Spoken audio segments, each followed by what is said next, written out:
And then I also wanted to ask if you'd had a chance to smoke anything interesting this week. Now, you're probably aware that I did. Yes. I think I saw you smoke most of it. You did. Right? Okay, You good. only missed the tail end of it. So I walked into the Casa earlier today, Casa de Monte Cristo, where I usually go in the mornings and do a cigar review.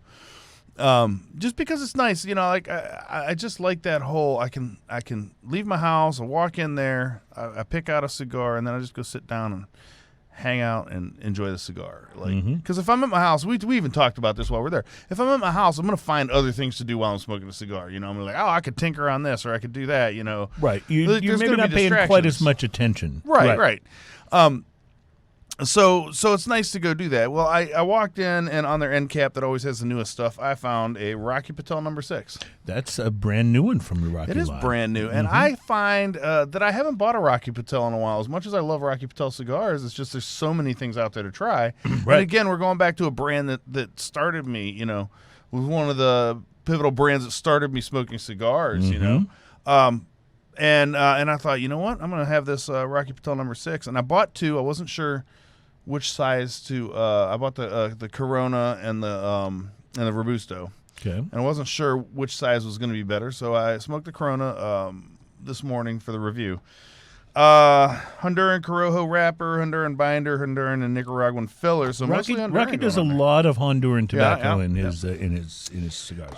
Light brown in appearance, smooth with some veins, firm overall feel. Looks like really solid construction. It's what you expect from a Rocky Patel. It's a very classic looking cigar. I like the band on it. It was really nice. It's got number 6 written out as the word number and then 6. And it has a little footer there to finish off the look. I can see really the nice numbers. looking, yeah. Yeah. The pre-light sniff on that was earth, toast, a little barnyard, a little hay. Not super fragrant, but nice. Really pleasant kind of earthy smell. The pre-light draw, I used a clip. I got a new later and clip Yes, I know. combo, by the way. You've shown it off to me I have it right here a in my dozen hand to show times the at audience. least. Check this out. but it is very cool. So this is my lighter. All right, show them what it does. Well, it lights cigars. Well, we know that, but show the cutter Well, part. attach this because I needed a new cutter. I gave my friend my nice metal cutter when I was in New Orleans a couple weeks ago because he didn't have one. He just had a little cheap plastic one. I was like, well, you got to have a good cutter, Right. So I just went ahead and gave it to him. But I went in the other day to buy a new cutter, and I saw this thing. Look how thin that is. Gorgeous, and it's this so thing small, will so thin. fit in your pocket so well, and it closes nice and tight, so it won't just flop open, and it works just single-sided cutter. And what brand is this? This is Zycar. Okay. And it's super. It's even got a little gauge. Let me put it up right up to the camera, see if you can get that. Mm-hmm. It's got a little gauge for your ring gauge size and everything, which I don't know that I need that, but I do like having. It's still really, really Yeah, it's cool. cool. Yeah. And it works great. And I was looking at it, and Steve over there goes, well, if you like that, he goes, it magnetically clips to a lighter that we have there. And I said, what? No. And he showed me the little kit, and it does this. Watch, click. Oh, that's and just beyond fits cool. all together just and goes beyond right cool. in my pocket, all as one And unit. then you've always got them both. I'm so happy about that. You I'm should sorry be. I digress on this. Let's go ahead and talk about a cigar. You use that to clip your cigar. Of course I do. Yes. Thank you for letting me get to the point. All right. So then what happened? So once I used my fancy new clip, I used my fancy new lighter to light my cigar. And this worked. Yeah, it actually works great, and it's also got a nice big chamber for fuel, so you don't run out real quick. Let's see. The pre-light draw on this was just near effortless, right? I mean, it was really nice. The pre-light draw on it gave me notes of leather, hay, earth, some cappuccino, kind of maybe even a little creamy kind of flavors going on. The initial light was smooth. It's very smooth with a little pepper and coffee going on in it. Nice. Yeah, it lit up really smooth. It was no big pepper bomb, but there was definitely pepper present, and then it immediately went into the sweet zone. Nice. And I mean that because the first flavors that I got right after the initial light were sweet, creamy deliciousness is what I wrote down. Mm-hmm. Nutty with cappuccino and coffee flavors, hints of leather and earth with a little pepper on the finish, just a hint of it. The second third of this Very toasty and nutty. Flavors coffee and earth. Overall creaminess, finishing with leather and a touch of pepper. Flaky ash, perfect burn. Nice. Absolutely fantastic.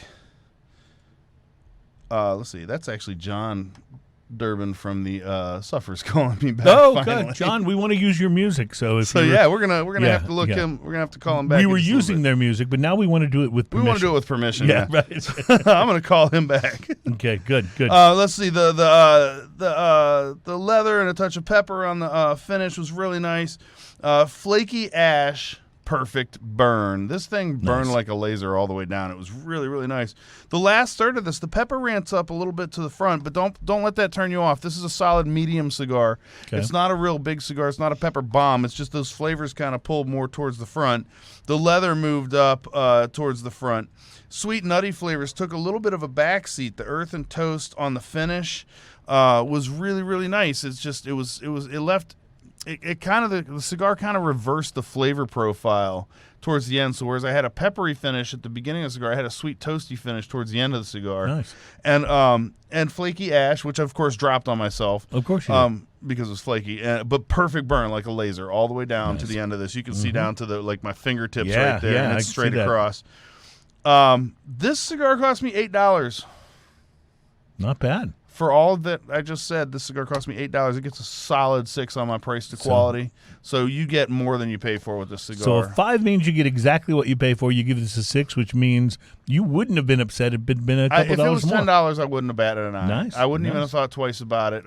Rocky scores again. Classic Rocky Patel, and I put with a Cuban soul because it has that somewhat kind of Cuban-esque flavors to it. That soil and some of the pepperiness that you get in there had the sort of barnyard, a little reminiscent of that to me. And so if you're a fan of that Cuban cigar feel, but you like a little more interesting, not more interesting than a Cuban cigar flavor, but more interesting flavors that you wouldn't get in a Cuban. This is a great cigar, right? Because Cubans have tendency to be amazing, but they can sometimes be a bit more straightforward with those very classic Cuban very sort of classic flavors. Cuban, very cigar, straight up cigar flavor. Whereas Rocky Patel blended in a number of other flavors on top of that I think really, really rounded out the cigar. I was super happy with it. I actually am glad I bought both of them because I'm going to look forward to that. To the Robusto, to the Robusto a little later.